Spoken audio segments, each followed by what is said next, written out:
কৰিম।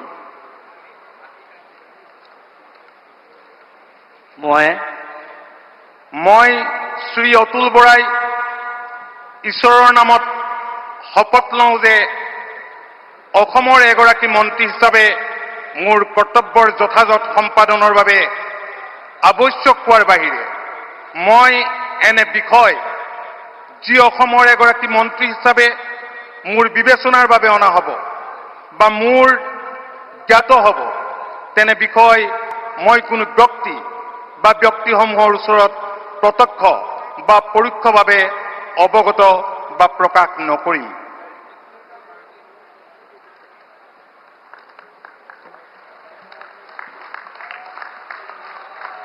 Short signature